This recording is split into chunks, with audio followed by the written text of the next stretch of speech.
ആദ്യമായിട്ട് എനിക്ക് ചോദിക്കാനുള്ളത്, വാട്ട് ഈസ് ഹിപ്നോസിസ് അല്ലെങ്കിൽ ഹിപ്നോട്ടിസം? ഓക്കെ. നമ്മൾ ഹിപ്നോസിസ് അല്ലെങ്കിൽ ഹിപ്നോട്ടിസം എന്താണെന്ന് പറയുമ്പോൾ നമുക്ക് എല്ലാവർക്കും അറിയാവുന്ന ഒരു കാര്യം കൂടെ പറയേണ്ടതുണ്ട്. എന്താന്ന് വെച്ചാൽ, നമ്മുടെ മനസ്സിനെ പ്രധാനമായിട്ടും രണ്ടായിട്ട് തിരിക്കുക. ബോധ മനസ്സ്, കോൺഷ്യസ് മൈൻഡ് എന്നും, അതുപോലെ തന്നെ ഉപബോധ മനസ്സ്, സബ് കോൺഷ്യസ് മൈൻഡ് എന്നും.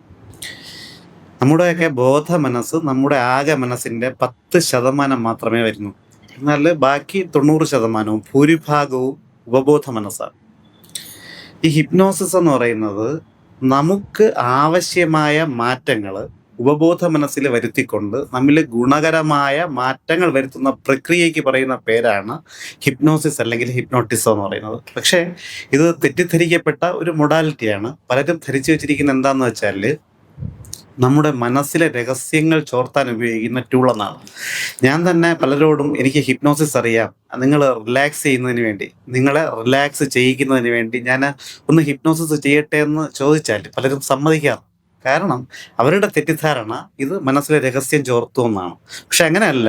ഉപബോധ മനസ്സിനെ സ്വാധീനിക്കാൻ പറ്റുന്ന ഏറ്റവും നല്ല ടൂളുകളിൽ ഒന്നാണ് ഹിപ്നോസിസ് അഥവാ ഹിപ്നോട്ടിസം.